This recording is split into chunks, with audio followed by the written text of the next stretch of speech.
accesión, la ocupación. Se estuvo hablando de cada una de estas formas. Y nosotros hoy vamos a ver unas limitaciones a ese dominio.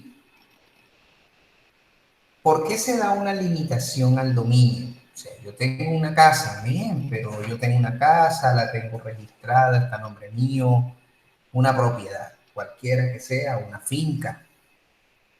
Pero le voy a poner un ejemplo sencillo. Resulta que en la finca usted tiene un vecino y ese vecino, pues obviamente, tiene que beneficiarse de tal manera del inmueble suyo, o usted y viceversa. Resulta que el vecino tiene en su predio la tubería del gas y usted en su casa tiene la tubería del agua, tiene la tubería del alcantarillado y el otro vecino también tiene, además del gas, tiene la luz, tiene el agua y tiene el teléfono, como es en los casos de las viviendas en la ciudad de Barranquilla. El que tenga un poste en su casa sabe que ese poste le va a servir a la comunidad y eso es un gravamen o una imposición. Entonces, eso es lo que nosotros miramos en nuestro diario vivir. Y en los pueblos, en las fincas, es donde pasan más las situaciones a veces de los conflictos entre las posesiones y respetos a las servidumbres. Sobre todo con todos los modos de adquisición del que nosotros estuvimos mirando la semana pasada. Esta grabación que les voy a compartir para que ustedes vean la explicación sucinta de cada uno de estos modos. Les voy a compartir en este caso dos. Una de ellas fue del grupo del viernes que hicieron el tema mediante exposición en cada uno de los modos. Solamente quedaron pendientes dos modos porque esos dos modos los van a exponer este viernes. Pero ya expliqué el día sábado los modos de adquisición completos. Entonces, en el día de hoy vamos a ver las limitaciones a dicho dominio. Nosotros tenemos que las limitaciones de dominio son actos que impiden y que se realicen en otros inmuebles. Como su nombre lo indica, limita la propiedad y deben ser cancelados cuando se cumplan ciertos requisitos estipulados ahí. Estas mismas pueden ser de dos tipos, unas que pueden ser impositivas por imperio de la ley y otras que son eh, netamente por derechos personales. Una hipoteca, por ejemplo, es una limitación, una garantía que usted expone. Entonces, nosotros tenemos que todos estos actos que se realizan por limitaciones del dominio se tienen que registrar en el folio de matrícula inmobiliaria que tiene cada uno, como una tradición. Lo que nosotros hablábamos de la tradición es que hay un folio de matrícula inmobiliaria que es el que tiene toda la situación jurídica de inmuebles y que esta a su vez tiene dichas situaciones. Y estas situaciones que vemos en la norma tienen un tiempo, que de los cuales nosotros también tenemos que cancelarlas. Por ejemplo, tenemos uno de estos es la adjudicación en sucesión de derechos de cuota. Para el modo de sucesión, les voy a hablar un poco para los que no estuvieron en la clase anterior. La sucesión por causa de muerte es, por ejemplo, cuando se habla de herederos. Entonces, la sucesión como un modo de adquirir las cosas por medio del cual los herederos suceden al causante en todos sus derechos y en todas sus obligaciones. La adjudicación en sucesión es la asignación por causa de muerte que hace la ley o el testamento que deja el causante para suceder sus bienes y que este causante es titular de derechos de cuota sobre el inmueble. Esto será lo que se va a traditar. En el, en el entendido de que cuando se habla de traditar, es que en la tradición, cuando se muestra en un inmueble que se adquiere por sucesión, La esposa o compañera permanente que le corresponde el 50% de los bienes del causante. Los bienes del causante en una escritura pública de sucesión, tenemos que esto se tiene que registrar en un folio de matrícula. Dicho folio de matrícula nos indica lo siguiente. Cuando nosotros tenemos una tradición que aparece en el folio de matrícula inmobiliaria, como lo vemos en este, tenemos esta especificación que se denomina adjudicación en sucesión. Y el causante, que fue el señor Tocarruncho Calderón Gonzalo, le adjudica a su esposa y a sus 4 hijos, o lo que se denominan los herederos, para que se dé esta limitación de la propiedad. Luego tenemos la adjudicación de la nuda propiedad. El dominio, cuando se habla de que el dominio es cualquier elemento que se tenga que tener como prueba, como una propiedad de dominio propio y que puede uno utilizarlo para los fines pertinentes legalmente constituidos. Y en el inciso segundo del artículo 660 del Código Civil nos habla de la mera propiedad o la nuda propiedad, que es una adjudicación de sucesión de la nuda propiedad separada del goce de la misma. En este caso, para que usted tenga la propiedad completa, usted tiene que poder hacer el uso, el goce y la disposición, y también la tradición. Pero cuando esta se separa del goce de la cosa, se denomina mera o nuda propiedad. También existe una adjudicación en sucesión del subsuelo con antecedente registral. Esta situación se da, por ejemplo, si usted en una finca encuentran en el subsuelo petróleo, gas natural, usted es el dueño de ese subsuelo. Entonces, cuando existe una cédula real, conforme al Código de Minas, adoptado por la Ley 38 de 1887 y las sentencias ejecutoriadas que reconozcan la propiedad privada del suelo y del subsuelo minero. Y esta adjudicación también se da con antecedente registral que se efectúa cuando, existiendo un título minero con el lleno de requisitos señalados en el Código de Minas, se otorga el derecho a explorar y a explotar el subsuelo por la adjudicación en sucesión que queda en cabeza de los herederos. Pero como ustedes saben, que a partir de la Constitución del 91 empiezan a hablarse de los dueños del subsuelo, ya es el Estado, pero los que tienen esta sucesión con este antecedente registral, su derecho no lo perdió. Solamente lo pierde en caso de que usted abandona la cédula real y usted no hace uso de ella. Eso es lo que ha hecho indistintamente varias personas. Por ejemplo, aquí en Sabana Larga tenemos el caso de los pozos de Bullerengue, que son los de Ecopetrol. Bullerengue 1 y Bullerengue 2, que son una explotación petrolera de la familia Ginás. Y la familia Ginás está reclamando al Estado colombiano la indemnización respectiva porque ellos exploraron el subsuelo sin tener el permiso de ellos, porque ellos tienen una cédula real y ellos tienen como antecedente registral que ellos tienen esa propiedad de ese subsuelo que tienen ahí para la explotación. Las afectaciones a la vivienda familiar.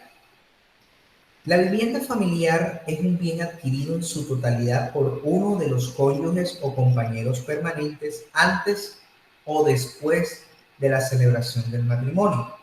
Y este inmueble se destina para la habitación familiar. Quiere decir lo siguiente: si usted se casa y compra una vivienda para disponer de ella como destinación en la de habitación de familia, usted no puede vender el inmueble sin el consentimiento del otro esposo. Si yo con mi esposa compro un inmueble y lo afecto de una forma con esta afectación de vivienda familiar que se registra ante el registro de instrumentos públicos, no lo puedo vender sin el consentimiento de la otra persona y que esas mismas personas, los dos que fueron los que realizaron ese acto, realicen una escritura pública cancelando esta afectación. ¿Por qué? ¿Por qué se hace esto? Porque ustedes saben que la mayoría de las personas tienen los inmuebles a nombre de ellos mismos, pero resulta que cuando generan el divorcio, él dice, no, pero si este inmueble lo compré antes del matrimonio y yo no lo destiné para la habitación familiar. Pero entonces ahí la norma está protegiendo este principio fundamental de la habitación de la familia. Hay otro tipo de afectación por causa de una obra pública, lo que estábamos denominándonos en la primera parte cuando se hablaba del artículo 58 de la ley 388 del 97, que el Estado colombiano puede declarar nuestros bienes inmuebles de utilidad pública, pero esta afectación también tiene que registrarse. Además de que tiene que registrarse, el artículo 37 de la ley novena del 89 dice que solamente tiene que ser por un máximo de 3 años, prorrogables hasta otros 3. Y cuando son carreteras, máximo 9. Si no se registra el motivo de utilidad pública en ese tiempo, es nulo de pleno derecho. Otro, el cambio de régimen de copropiedad. Nosotros sabemos, los que viven en conjuntos residenciales, que existe una propiedad horizontal. En propiedad horizontal, todos los cambios en estos bienes de uso común o en las unidades privadas es necesario que tiene que contarse con el consentimiento de todos los copropietarios reunidos en una asamblea general, y todo lo que se regule tiene que estar estipulado en una escritura pública, porque se rigen con las leyes que se encuentran vigentes para acogerse al nuevo régimen de la Ley 16 de 1985, que es todo lo referente a la propiedad horizontal. La propiedad horizontal se inscribe en los folios de matrícula. Vamos a mostrarles para que puedan entender un poco sobre esto. Este tiene varios actos de los que vemos aquí. Como ejemplo, tenemos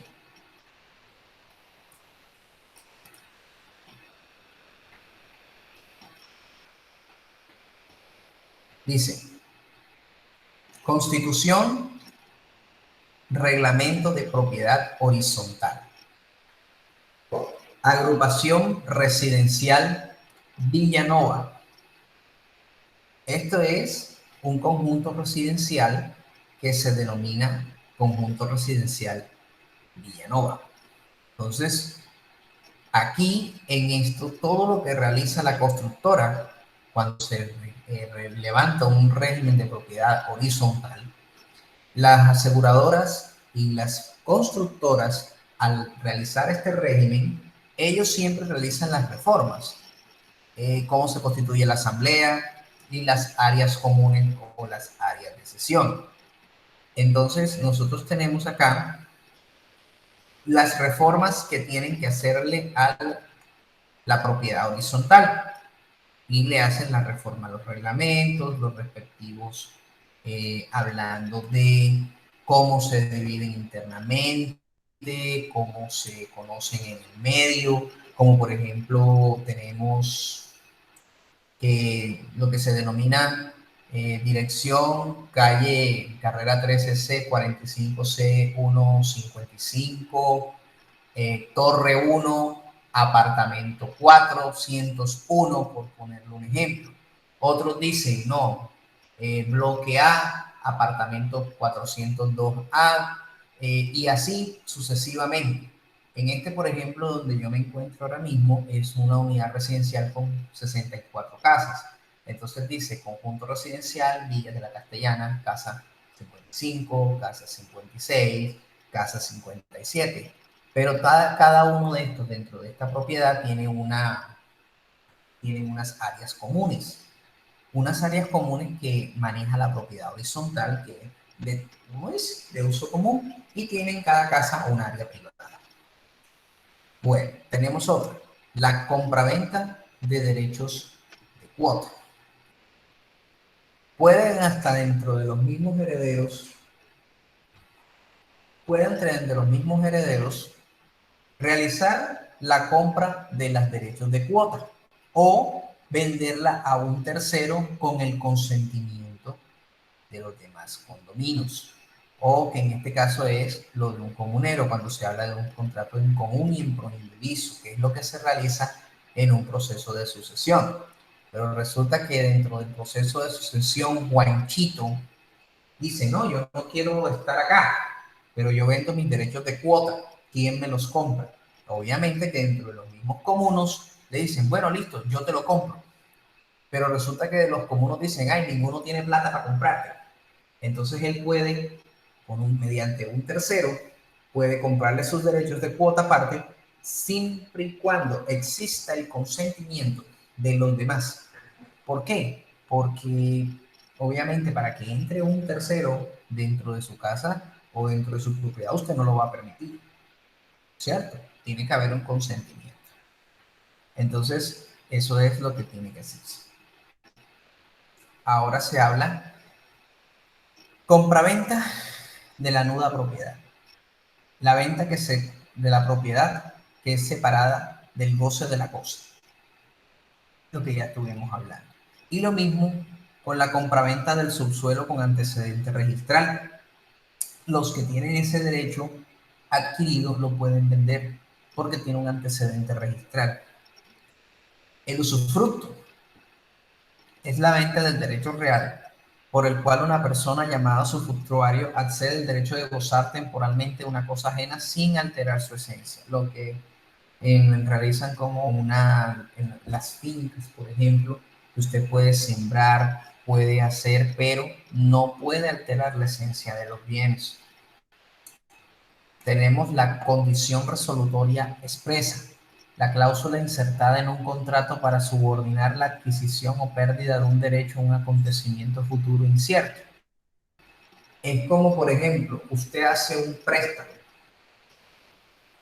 y resulta de que usted realiza un préstamo y la condición resolutoria dice de que si usted cancela tiempo, el banco ya tendría que emitir un pagisalvo y realizar la debida inscripción de la escritura de cancelación de hipoteca. Y si usted no paga, el banco puede cobrarle a través del inmueble.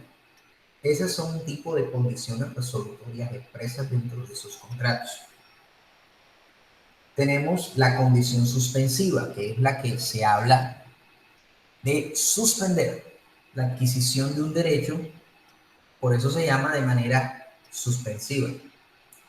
La escritura pública que usted realiza para la compra de un inmueble, usted determina, listo, dentro de un mes te cancelo el 50%, el segundo mes te cancelo el 30% y el otro 20% en los otros 3 meses. Mientras no se cumplan esas condiciones, no puedes tener el derecho de la adquisición, de la compra-venta, y no puedes registrar dicha escritura. Cuando ya se cumpla la asatisfacción de la forma de pago, ahí es donde ya puede esa escritura adquirir los derechos reales. ¿Por qué se hace esto?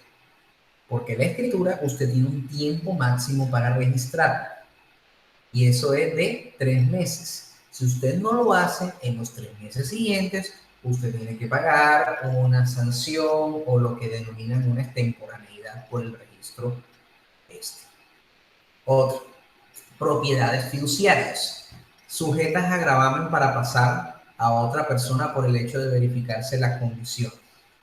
Se constituye por propiedad fiduciaria un fideicomiso y se constituye también, el nombre se da de la cosa constituida como propiedad fiduciaria. Todo lo referente a esa persona en cuyo favor se ha constituido el fideicomiso. En este certificado de tradición que nosotros estuvimos revisando, miren lo que dice aquí. Listo. Constituyen aquí una fiducia mercantil.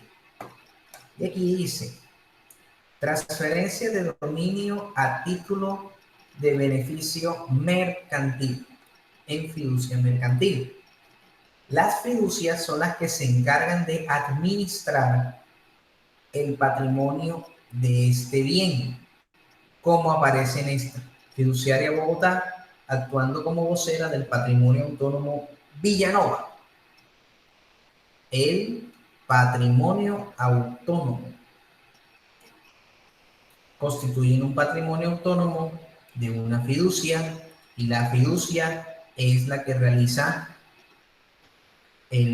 la transferencia del bien inmueble en fiducia mercantil a los que se encuentran dentro de ese mismo bien inmueble, con el fin de que todo lo referente a él no lo pueda mover, no lo pueda realizar, y ellos tienen que responder por todos los movimientos que se hacen dentro de la propiedad que le dan a cargo de administrar. Todo lo de eso en la fiducia entra cuando se construye. Profe, perdón, se lo escucha tan maluco, como entrecortado. Ok, mira. Bueno, entonces la fiducia mercantil, cuando se constituye, se registra ante el bien inmueble que va a tener dicha afectación. ¿Por qué? Porque todos los dineros que entran, esa es una garantía que tienen cada vez que se construye. Ustedes normalmente, las constructoras le venden sobre planos. Pero entonces dice usted, cuando va a comprar un proyecto sobre planos, que es más económico, ¿cómo le van a garantizar a usted que eso se cumpla? Entonces, constituyen una fiduciaria contra un fideicomitente y un fideicomisario. En este caso, el fideicomitente es la constructora, y la fiduciaria es la encargada de administrar todos los dineros. Si usted paga, por ejemplo, 150 millones por su apartamento, la fiducia, al momento de financiar, todos esos dineros entran a la fiducia. La fiducia se encarga de administrar, y todo tiene que estar estipulado dentro de este folio de matrícula. La constitución de usufructo. Cuando nosotros estuvimos hablando del derecho real del usufructo, de gozar temporalmente una cosa ajena sin alterar su esencia. Constitución del patrimonio de familia. Esto lo hacen para proteger a una familia contra la insolvencia o quiebra del jefe de familias. Pero esto también tiene una limitación en unos ciertos salarios mínimos. En este caso, las viviendas que no pasen de 150 salarios mínimos se pueden constituir como patrimonio de familia, y tienen que haber menores de edad, y tiene que ser necesaria dentro de los 90 días siguientes a la fecha de constitución. Si usted compra una casa que le cuesta los máximos 150 salarios mínimos, si usted tiene hijos menores de edad, usted dentro de la misma escritura, en el mismo acto jurídico de compra, usted puede determinar el patrimonio de familia. Y este patrimonio de familia se levanta por Ministerio de la Ley cuando todos los hijos menores de edad cumplen los 18 años. Constitución del régimen de condominio. Tienen un inmueble en común y pro indiviso, que es en este caso que es indivisible. Entonces se constituye el derecho real entre varias personas sobre un bien inmueble que se puede dividir. La propiedad horizontal, pues ya lo que nosotros habíamos hablado de cómo se reformaba, pero también se habla de una constitución de reglamento de propiedad horizontal, que es el objeto exclusivo y particular para que un inmueble de propiedad común y ciertas áreas del mismo destinadas a uso de servicio común. La declaratoria de indivisión. El predio rústico debe mantenerse en indivisión por el término que el juez determine. Esto pasa en las herencias. Si en las particiones hereditarias el valor de los bienes relictos y el número de asignatarios no permite adjudicar tales bienes en las porciones establecidas por la ley o el testamento, sin que ello resulte la constitución de fondos inferiores a una unidad agrícola familiar, el juez de la causa, previa audiencia de los interesados o sus tutores o curadores, si fuera el caso, a la cual concurrirá el agente del Ministerio Público y dispondrá que se debe darse aplicación a lo previsto en el numeral primero del artículo 1394 con respecto del predio rústico de que se trata, si por sí o lo contrario, debe permanecer en la indivisión por el término que el juez determine. El tema de que hay un predio que no se puede dividir en partes iguales. El derecho de habitación. El derecho real de que consiste en generalmente la facultad de gozar una parte limitada de las utilidades y productos de una cosa. Si se refiere a la casa y a la utilidad de morar en ella, es el derecho de habitación. El uso. El derecho de uso es el derecho real que consiste generalmente en la facultad de gozar una parte limitada de las utilidades y un producto de la cosa. También están los deslindes y amojonamiento. Nosotros hablamos en los certificados de tradición de una descripción, cabida y linderos. Los deslindes es que, por ejemplo, usted tenga un conflicto con un vecino sobre su propiedad. Eso se denomina el deslinde. Quiere decir que usted va a un juez de la República y le dice, vea, este me está perturbando mi propiedad y yo necesito que se aclare esto y quede registrado. Entonces el deslinde es el acto de distinguir y señalar linderos de una heredad con respecto de una de otras en un terreno o de un monte o con relación a otros lugares. Mediante el deslinde llega a la certeza de que los linderos o los límites de un inmueble mediante el amojonamiento. El amojonamiento, que supone siempre que ha resuelto primero la fijación de los lindes, se llaman con hitos o mojones los límites establecidos que los lindes hacen parte de los perceptibles. Bueno, yo les voy a decir algo. Esto es algo muy chistoso aquí en Barranquilla, porque ustedes saben cuál es el significado de la palabra mojón aquí en Barranquilla. Pero la ley dice que el mojón es el que distingue el límite de una propiedad. Aquí en Barranquilla, todos los barrios y las calles tienen donde dice carrera 14 carrera, calle 45 calle, y lo muestran de una forma muy particular que es en cemento y ese es el mojón.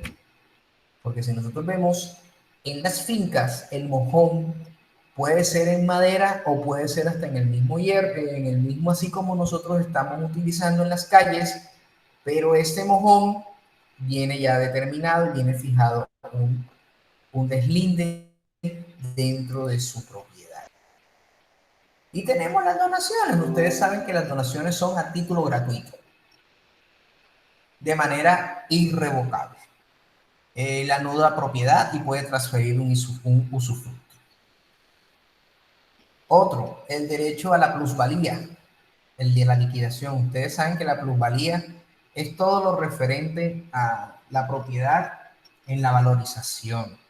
Esto se hace con el tema de las declaratorias de utilidad pública que hacen en las zonas o subzonas de participación, como se indica en el artículo 80 de la ley 388, donde el Estado liquidará dentro de los 45 días el efecto plusvalía causado en relación con cada uno de los inmuebles objeto de la misma y le aplica la tasa. La plusvalía es un impuesto, como podemos ver acá.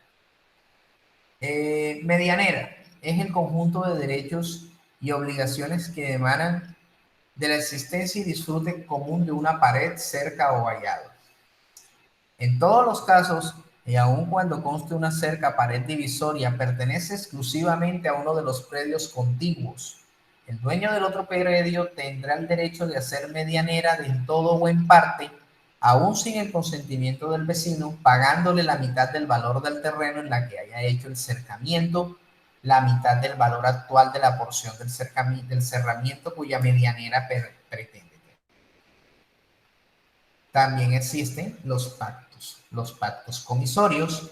El pacto comisorio se estipula de que no se pague el precio del tiempo convenido, se resolverá el contrato de compra-venta para poderlo anular y hacer lo respectivo en las cláusulas que posteriormente hacen uso en su tema resolutoria o penal.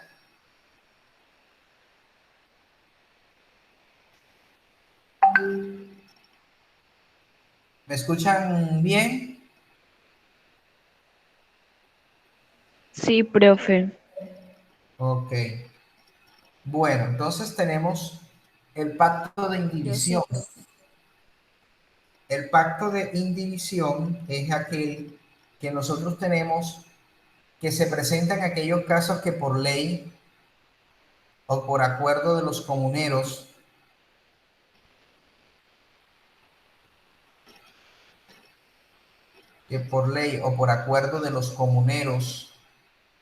un bien inmueble no permita su división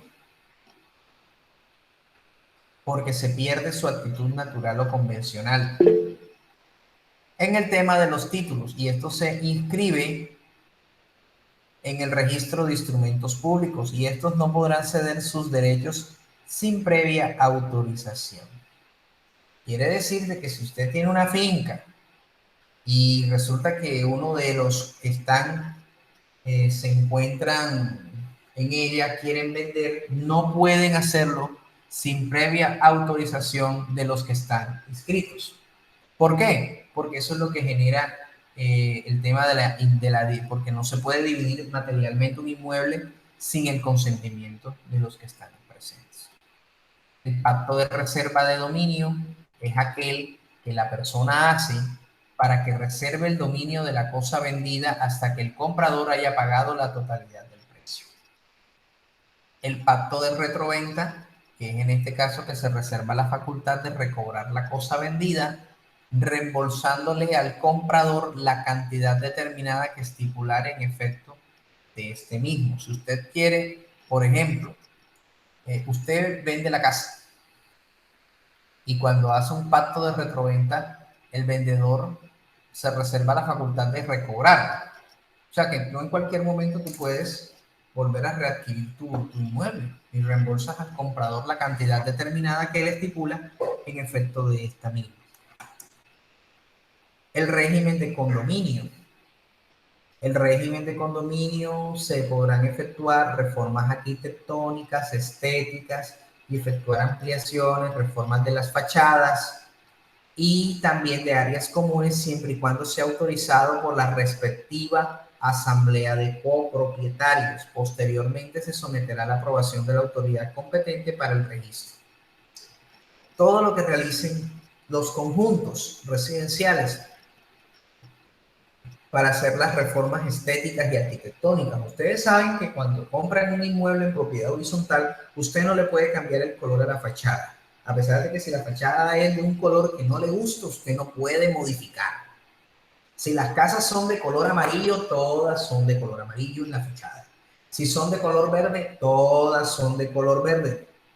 Pero si usted quiere cambiar ese color y usted lo propone en asamblea, tiene que quedar determinado por todos los copropietarios. Yo no, pero no me gusta el color verde, vamos a ponerle color blanco, vamos a ponerle color azul, vamos a ponerle color amarillo, vamos a ponerle color rojo. Eso tiene que estar estipulado porque tiene que hacerse en todas las casas. Porque por el hecho de que usted quiera ponerle un color diferente a su casa, usted lo puede hacer de la puerta hacia atrás, pero de la puerta hacia adelante, que es en este caso donde se encuentra el área común, usted no puede. no puede imponer un color sin permiso de la copropiedad y tiene que ser aplicado a todo el conjunto. Entonces tenemos aquí el remate de los derechos de cuota. El remate es la venta del derecho de cuota, bienes inmuebles del comunero, hecha en subasta pública o por medio de una sentencia judicial. Tenemos las famosas servidumbres. El gravamen constituido a favor de un predio para que pueda conducirse las aguas que necesite. Hay unas que tienen que son de servidumbre activa. El gravamen que constituye todas las actividades necesarias para prestar los servicios públicos. Y el servicio de acueducto de servidumbre pasiva es el gravamen que afecta un predio permitiendo que sobre él se conduzcan las aguas que benefician a otro predio de diferente propietario. Como les decía, en los barrios, en mi casa, por ejemplo, yo tengo una servidumbre de gas natural. Por ahí pasa la tubería de gas natural, que le da a toda la manzana. En el sentido de que en mi casa se encuentran las válvulas que en caso de un escape, ellos entran bueno, no entran porque están en la parte del jardín, ellos abren el ducto y cierran la llave y tiene la tubería que conduce el gas natural para la acera principal. Cuando una persona instala un servicio de gas, obviamente llegan, realizan todo lo referente a ello y pues tienen que romper, ellos rompen y nuevamente me arreglan cuando terminan de reformar. Y lo mismo pasa con el acueducto. La persona que va a pedir un servicio de agua y resulta que la tubería madre pasa por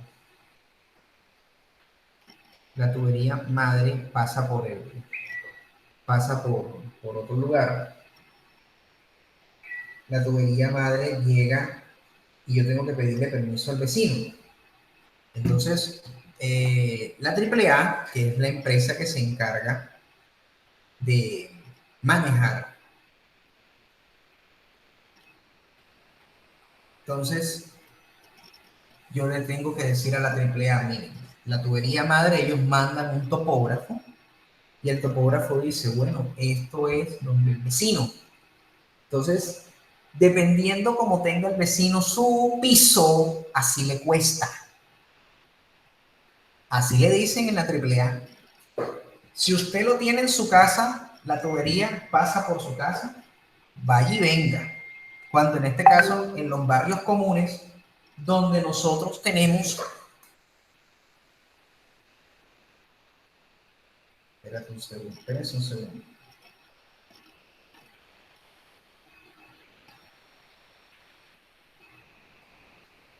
Brother, manda esa vaina ya, porque hoy se vence el término. Mándalo ya, así como está. Mándalo para que te den traslado.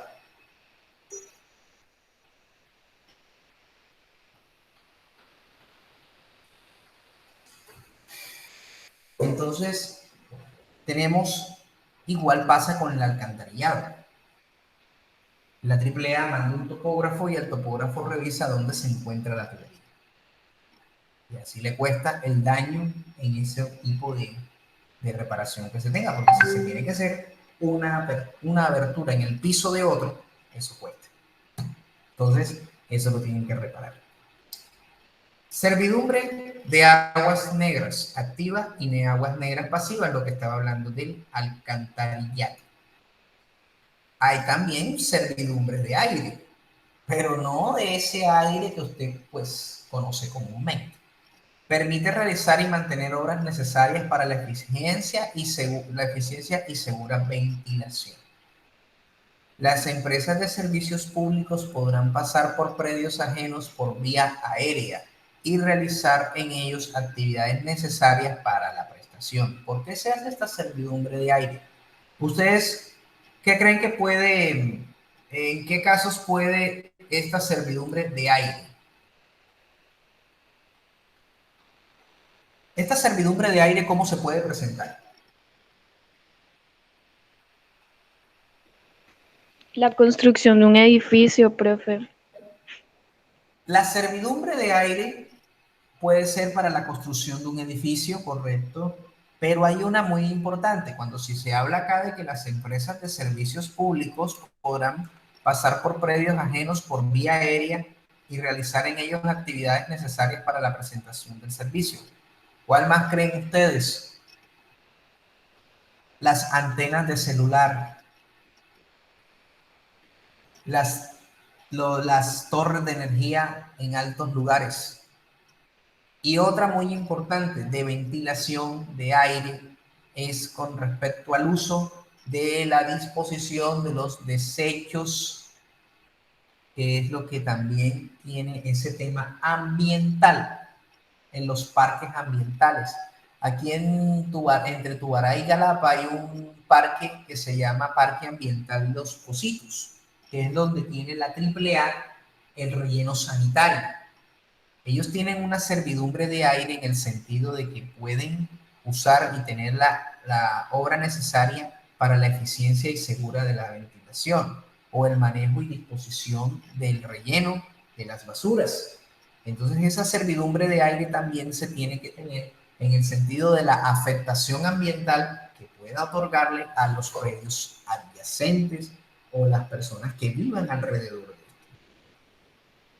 Esta servidumbre eléctrica supone para las entidades que tienen el cargo, cada uno de ellas, las centrales generadoras, líneas de interconexión, transmisión, prestación y distribución de energía, la facultad de pasar por predios afectados por vía aérea, subterránea o superficial, líneas de transmisión de distribución del fluido.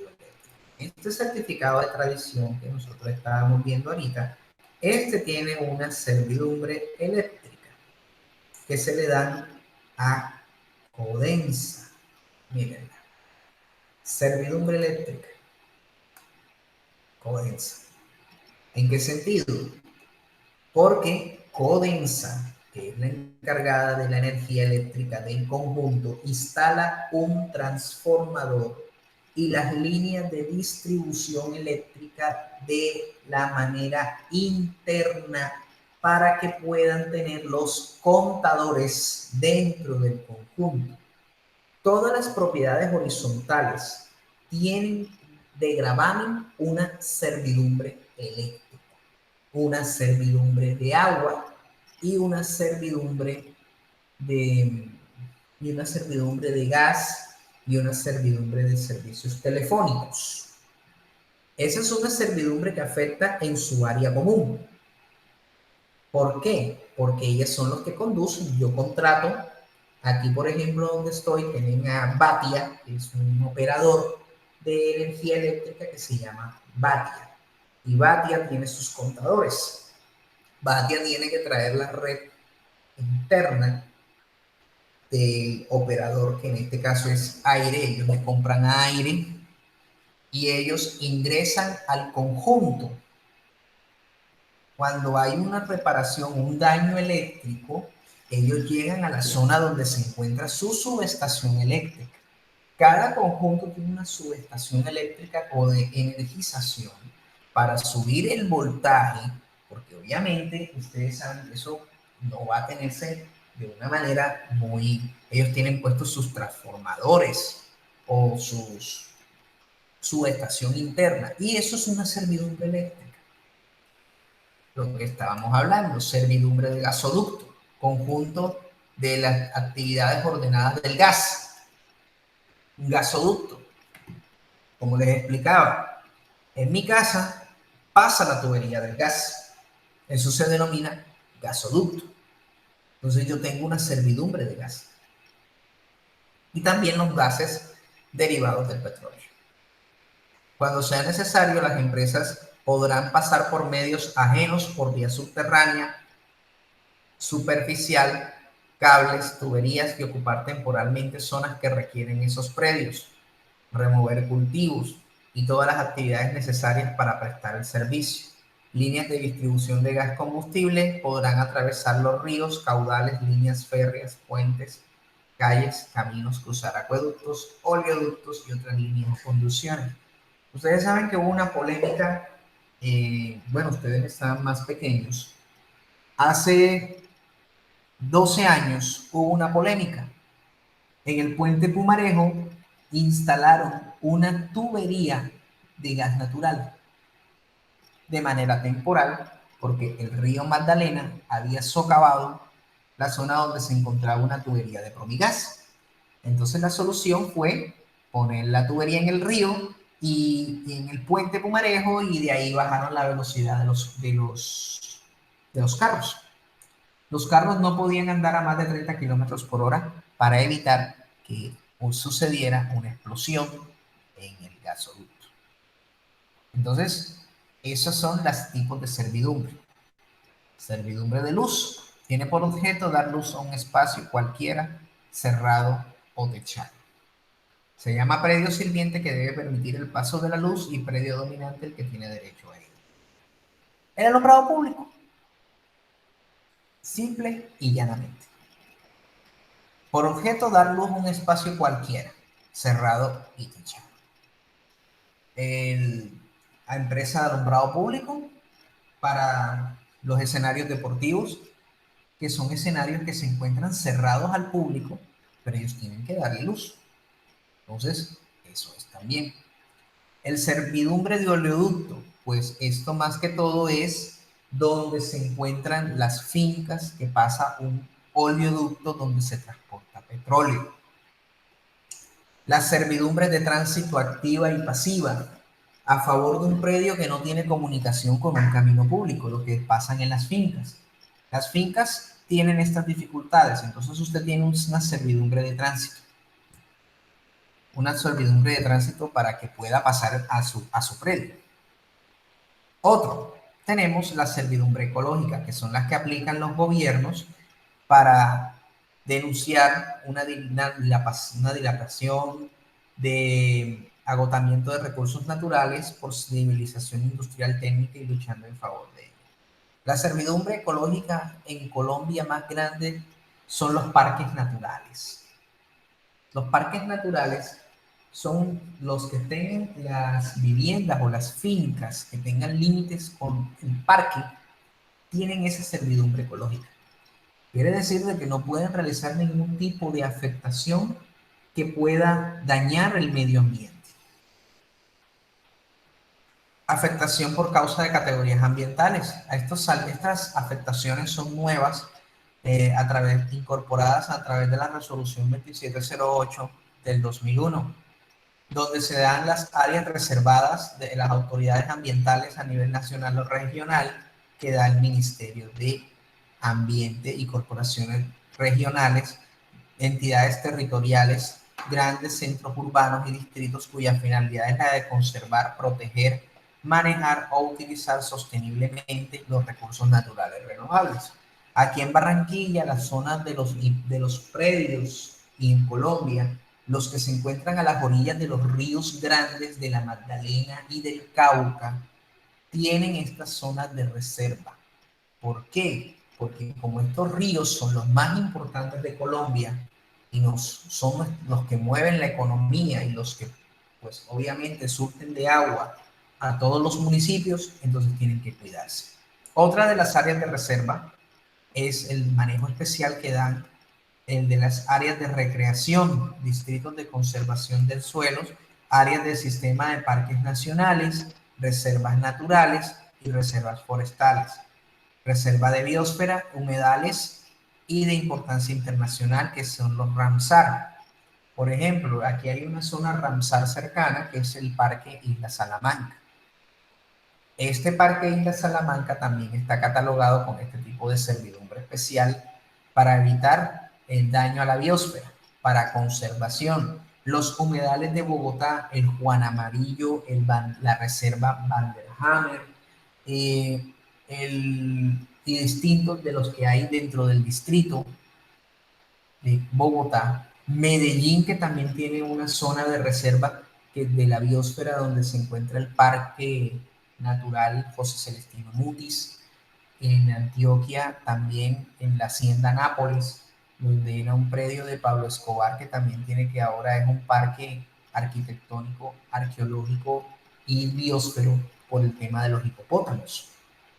Entonces, esto también fue considerado como una zona de protección de reserva forestal.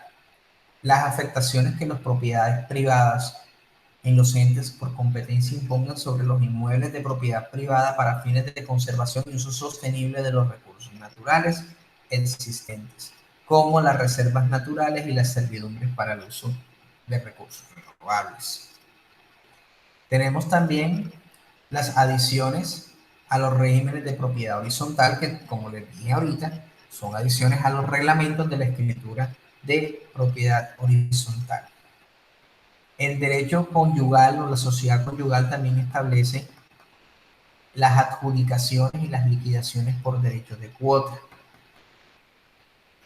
También disponen de las servidumbres de agua pasiva, donde hay un cambio en las servidumbres. El predio inferior está sujeto a recibir las aguas que descienden del predio superior naturalmente. Es decir, que sin que en la mano del hombre contribuye a ello. Esto pasa en los lugares alejados. Si usted tiene una cascada y llega a la cascada para surtirlo de agua, y lo mismo pasa para poder tener un río con el riego, igual pasa en este.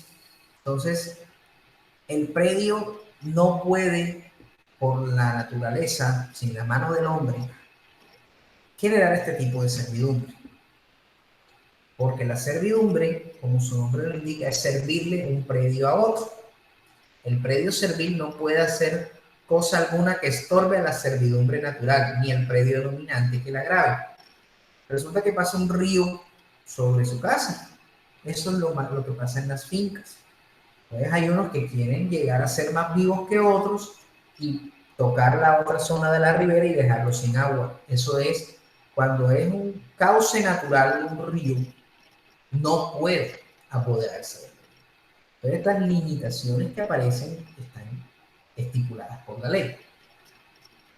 Muchísimos de estos que son que se hacen a través de escrituras públicas, y esto se tiene que registrar ante la oficina de registro de instrumentos públicos, todo este tipo de actuaciones. Y el folio de matrícula inmobiliaria es donde se refleja toda la vida jurídica de los inmuebles. Bueno, ¿tienen alguna pregunta, alguna inquietud?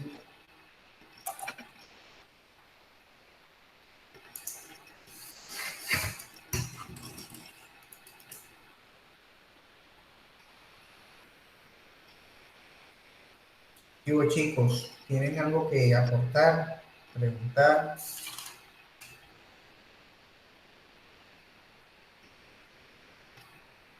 No, profe, todo claro. Bueno, entonces voy a estar en los próximos minutos compartiendo la grabación, y también voy a estar compartiéndoles un documentico con respecto a lo que nosotros acabamos de revisar, para que ustedes podamos entender un poco más. Les voy a estar compartiendo también lo que estuvimos viendo la semana pasada, para que podamos entender un poco sobre estas limitaciones del dominio. Entonces, feliz día, muchachos, que estén muy bien. Yo les voy a decir algo como consejo para todos ustedes.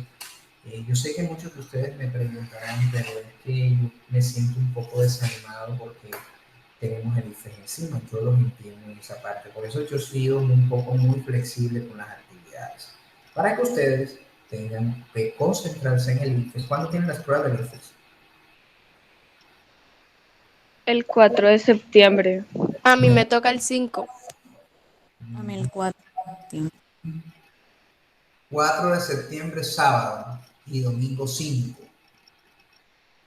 Claro, los hicieron por el tema del COVID. Bueno, y ya prácticamente, pues, ustedes lo tienen la próxima semana. Yo ayer estuve conversando con una compañera y que quería retirarse del curso por esa situación. Y le dije, no, tranquila, Ustedes, mientras cumplan conmigo académicamente en asistir, ahora mismo yo soy un poco flexible. Las actividades que tienen pendientes después del IFES me las pueden entregar. O sea, después del 4 de septiembre. Para yo dejarlos quietecitos con eso, y por eso yo no he sido tan pesado con las actividades, ni lo he jodido, porque yo sé cómo es ese tema. Yo viví las pruebas del IFES hace más de 12 años y eso es pesado. En ese momento, pues ahora porque están con el tema del COVID, pues las están haciendo creo que por 2 días. Un periodo de sesiones, el año pasado fue un periodo de sesión virtual completamente, 2 periodos de sesión virtual. Este año no sé cómo será la metodología, pero yo les digo algo, tomen las cosas con calma, relájense, no estén estudiando en últimos momentos, porque eso le nubla la mente. El día anterior no se vaya de parranda, no se acueste tarde, no esté tomando, no haga cosas que sean todo bien flexible para que ese día usted esté con los 5 sentidos. Muchos de ustedes me preguntarán por qué les digo esto así, como para que ustedes tengan esas cuestiones de reflexión.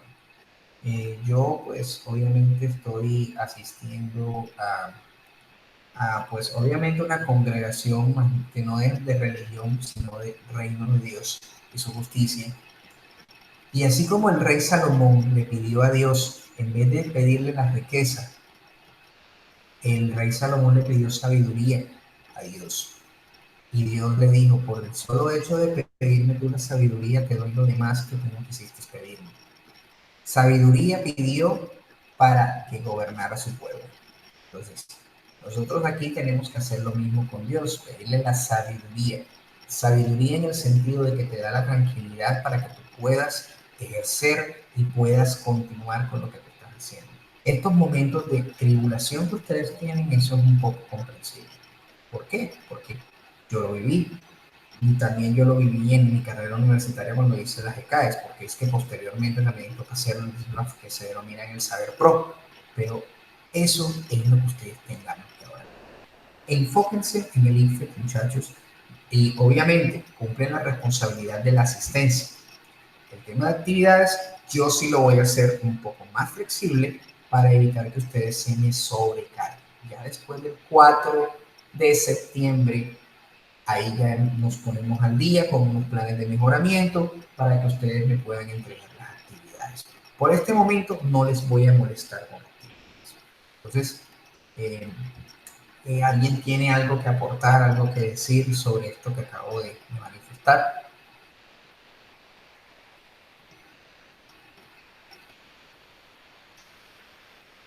Bueno, entonces chicos, conmigo pues tenemos esta partecita sin ningún inconveniente. Ya después del 4 de septiembre tenemos que cambiar nuestras mentalidades. Descansen la mente. No se dejen ahora mismo traicionar por la presión. Eso es lo peor que usted puede hacer. Entonces, no se deje esto. Lo mismo como hace el rey Salomón, solicitarle a Dios la sabiduría. Y esa sabiduría, ustedes, por estar acá presentes, eso es algo muy satisfactorio, porque ustedes tienen las ganas de salir adelante. Y el IFES para ustedes es una puerta muy grande porque pueden conseguir becas en los lugares donde puedan tenerlo, donde quieran ustedes. Entonces, enfóquense en IFES, no estén en las actividades académicas, pues obviamente de su colegio son las que tienen en su colegio, las mías son las mías, pero las mías van a comenzarse a entregar después del 4 de septiembre, día en que ya las pruebas finalizan. Entonces ya les voy a dar esa tregua. Oye, entonces, muchachos, feliz día y adelante con su proyecto de pre-IFES. Hasta luego, muchachos. Hasta luego, profe, y muchísimas gracias. Hasta luego y gracias. Bueno, hasta luego. Estén muy bien. Chao, profe.